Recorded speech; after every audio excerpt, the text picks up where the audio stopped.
Kali ini saya akan menjelaskan tentang sebaran binomial.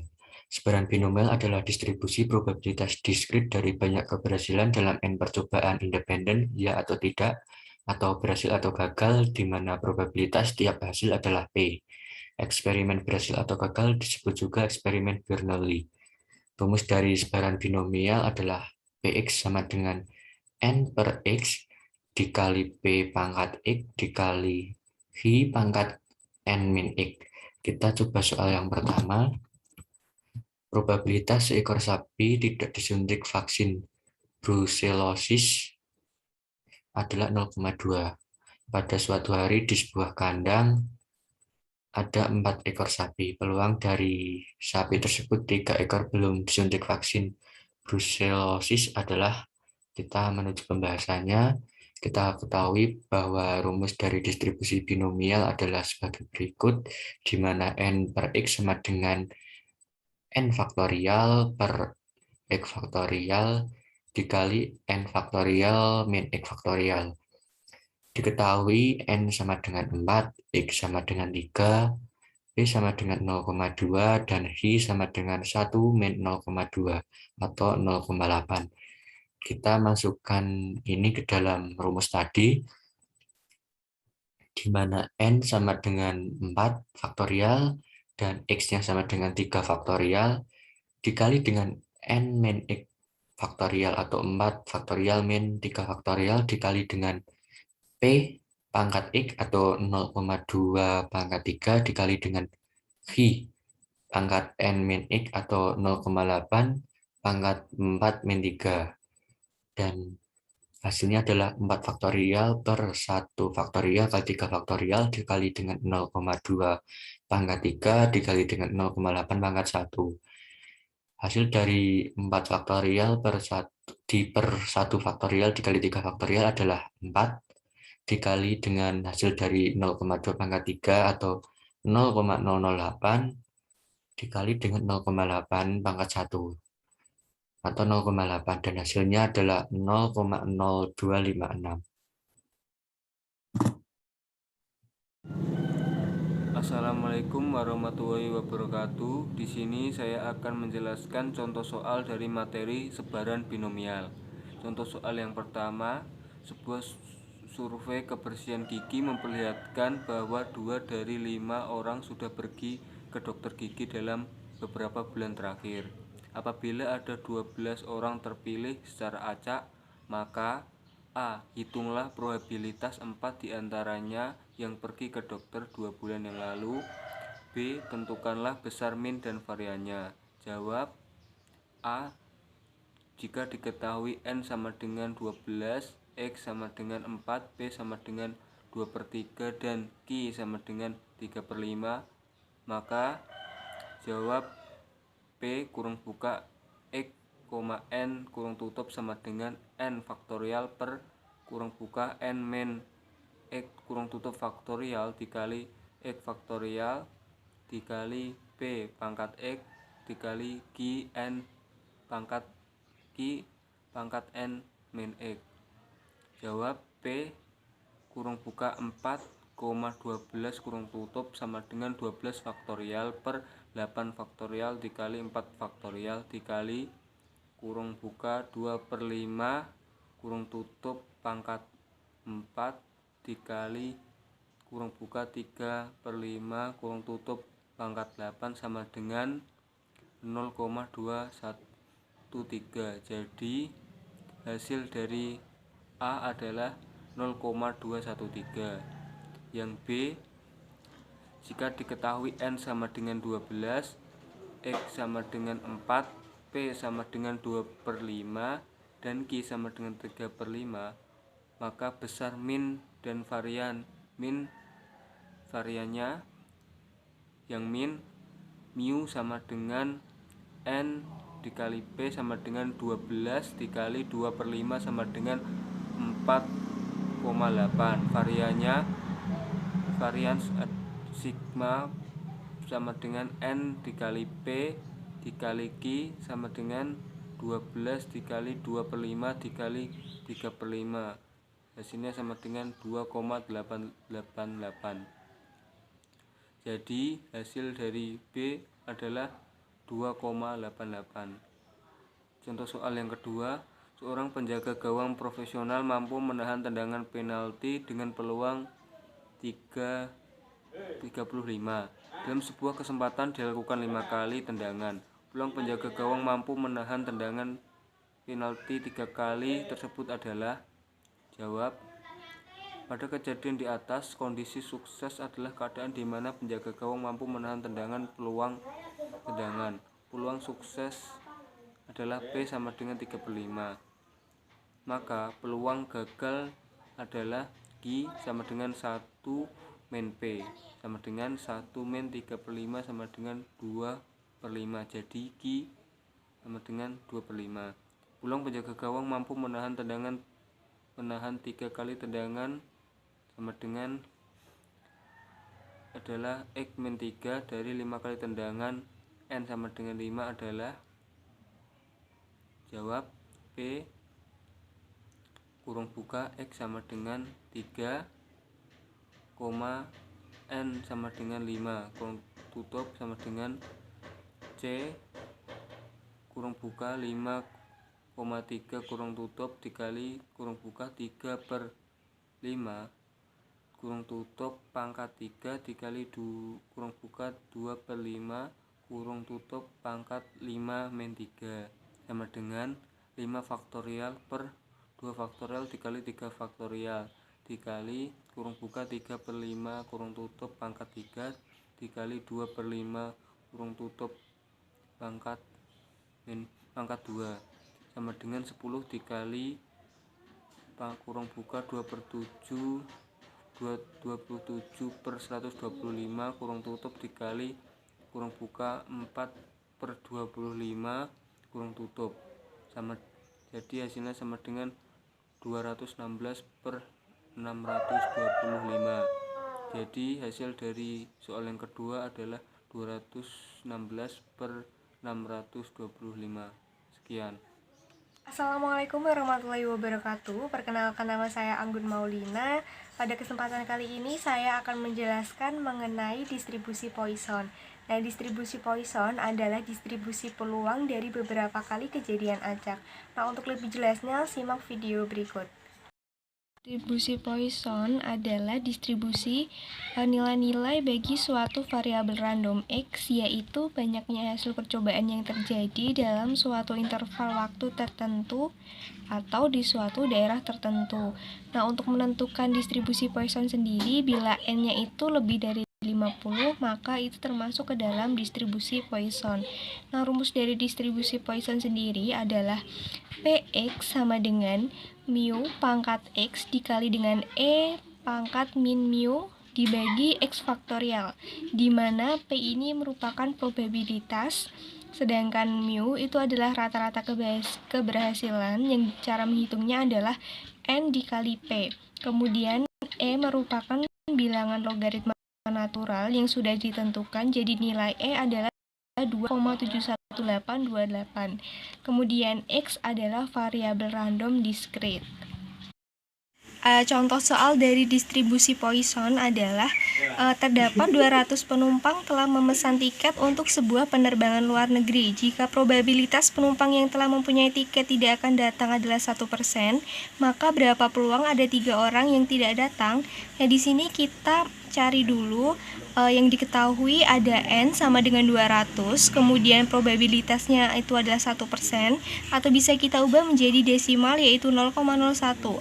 Kemudian kita cari mu-nya dari N dikali P yaitu 200 dikali dengan 0,1 sama dengan 2. Jadi mu-nya adalah 2. Kemudian X-nya adalah 3 dan E sama dengan 2,71828. Kemudian kita masukkan ke dalam rumus Px sama dengan mu pangkat X dikali E pangkat min mu dibagi dengan X faktorial. Kemudian kita masukkan ke dalam rumus, mu-nya adalah 2, pangkat X itu 3 dikali dengan E pangkat min mu, jadi 2,71828 pangkat min 2 dibagi dengan X faktorial. X-nya adalah 3 dibagi 3 faktorial, kemudian dihitung dan hasilnya adalah 0,1804 atau bisa kita tuliskan menjadi 18,18. Halo, nama saya Hafid Raihan Wijanarko. Saya akan melanjutkan mengenai distribusi Poisson. Dalam teori probabilitas dan statistika, distribusi Poisson adalah distribusi probabilitas distrit yang menyatakan peluang jumlah peristiwa yang terjadi pada periode waktu tertentu apabila rata-rata kejadian tersebut diketahui dan dalam waktu yang saling bebas sejak kejadian terakhir. Kemudian dari ciri-ciri dari distribusi Poisson sendiri yaitu yang pertama, banyaknya percobaan yang terjadi dalam suatu interval waktu atau suatu daerah tertentu tidak tergantung pada banyaknya hasil percobaan yang terjadi pada interval waktu atau daerah lain yang terpisah. Dan yang kedua, probabilitas hasil percobaan yang terjadi selama suatu interval waktu yang singkat atau daerah yang kecil sebanding dengan panjangnya waktu atau besarnya daerah tersebut dan tidak tergantung pada banyaknya hasil percobaan yang terjadi di luar waktu atau daerah tersebut. Kemudian yang ketiga yaitu probabilitas lebih dari satu hasil percobaan yang terjadi dalam interval waktu yang singkat atau dalam daerah yang kecil dapat diabaikan.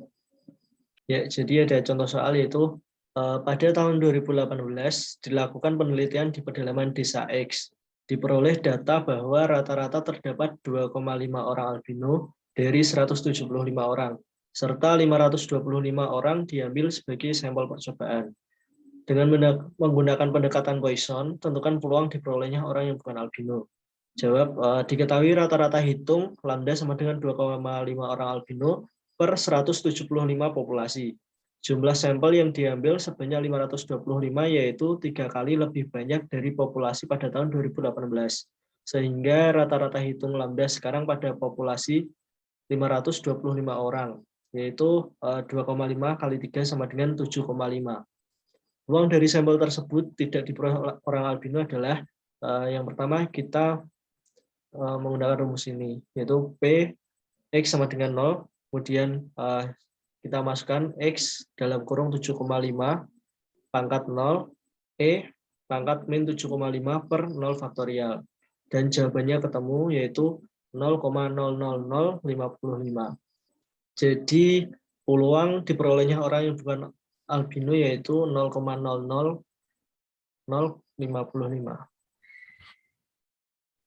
Halo, di sini saya akan menerangkan mengenai sebaran normal. Sebaran normal sendiri adalah salah satu jenis sebaran dengan variabel acak dan kontinu. Hal ini sejalan dengan pendapat Liam pada tahun 2016 bahwa sebaran normal itu digunakan untuk menggambarkan distribusi dengan variabel acak dan kontinu. Nah, sebaran normal itu merupakan sebaran yang banyak digunakan dalam statistik. Hal ini sependapat seperti itu dengan Octaviani pada tahun 2014. Nah, untuk menghitung sebaran normal sendiri itu terdapat rumus ya seperti ini. Dan ada dan untuk lambang-lambangnya itu ada keterangannya juga di sini. Untuk mencari nilai Z itu dapat dihitung dengan Z yaitu seperti ini, di mana itu new itu merupakan data rata-rata dari data dan lambang tersebut adalah simpangan baku dari distribusi normal. Nah, sebaran normal ini adalah suatu pendekatan dari sebaran jumlah dan berupa acak binomial. Hal ini sejalan dengan pendapat Kusuma pada tahun 2015, yaitu sebuah perubahan acak X dikatakan mengikuti sebaran normal dengan rata-rata dan simpangan baku jika memiliki fungsi kepekatan peluang. Sebaran normal itu memiliki ciri-ciri dan sifat yang khas seperti itu. Hal ini itu sejalan dengan pendapat Nurul pada tahun 2016 bahwa ciri-ciri dan sifat dari sebaran normal itu ada beberapa. Nah, di antaranya nanti akan dijelaskan dan dipaparkan oleh rekan saya. Terima kasih. Baik, Assalamualaikum warahmatullahi wabarakatuh. Kembali lagi bersama saya di mata kuliah statistika ya. Di sini kita akan membahas mengenai sifat-sifat dari sebaran normal ya. Jadi langsung saja. Ada beberapa sifat dari sebaran normal yang perlu diketahui. Sebaran normal memiliki ciri dan sifat tersendiri. Hal ini sesuai dengan pendapat Nurul pada tahun 2016 bahwa ciri-ciri dan sifat dari sebaran normal ada beberapa. Di antaranya adalah yang pertama, disusun dari variabel random continue. Yang kedua, kurva distribusi normal mempunyai satu titik puncak ya, atau unimodal. Yang ketiga, kurva berbentuk simetris dan menyerupai lonceng hingga min, median, dan modus terletak pada satu titik. Yang keempat, kurva normal dibentuk dengan n yang tak terhingga. Dan yang kelima adalah peristiwa yang dimiliki tetap independen. Sedangkan menurut Kusuma pada tahun 2015, beliau memiliki pendapat tersendiri tentang sifat dan ciri dari sebaran normal. Di antaranya adalah berbentuk sebaran simetrik. Yang kedua adalah min, median, dan modus berada di satu titik. Yang ketiga, fungsi kepekatan peluang dapat dirumuskan dengan f x mu sigma kuadrat sama dengan 1 per akar 2 mu sigma e pangkat 1/2 di dalam kurung x min mu per sigma kuadrat. Dan yang keempat adalah peluang merupakan luasan di bawah kurva kepekatan normal dengan P dalam kurung A lebih kecil sama dengan X lebih kecil sama dengan B tutup kurung sama dengan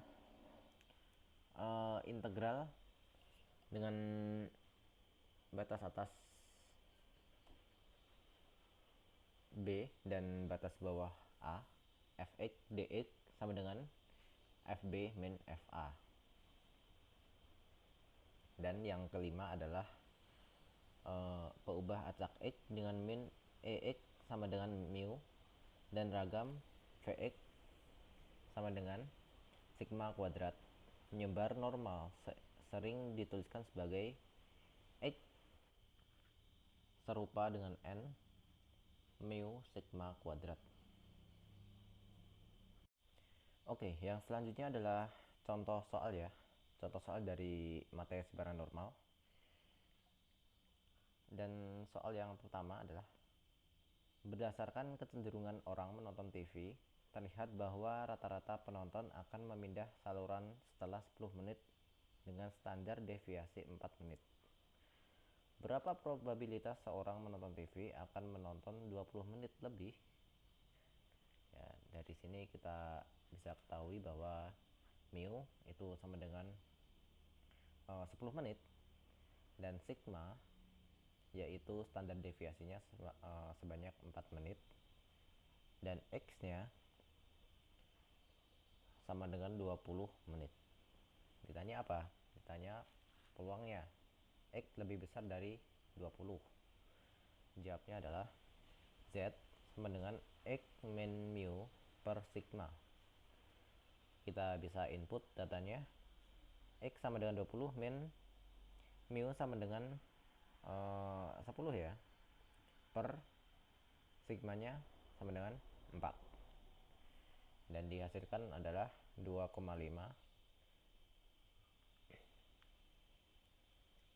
dan kita bisa mendapatkan hasil akhir yaitu 0,4938. Halo semuanya, saya di sini ingin menjelaskan sebuah soal. Yang pertama yaitu sebuah pabrik yang memproduksi bohlam yang ketahanannya itu berdistribusi normal dengan meannya itu 850 jam dan simpangan bakunya itu 50 jam. Lalu tentukan banyak bohlam yang tahan lebih dari 963 jika diproduksi 6.500 bohlam. Jadi yang pertama itu diketahui dulu meannya. Meannya ini jadi rata-ratanya itu 850. Yang kedua itu simpangan bakunya itu 50. Yang ketiga itu X variabelnya yaitu 962. Lalu kita masukkan ke dalam rumus Z. Z itu sama dengan X min mu atau rata-rata atau disebut juga dengan mean per persimpangan bakunya, terus lalu dimasukkan angkanya yang sudah diketahui tadi 963 ya. Ini salah ketikan.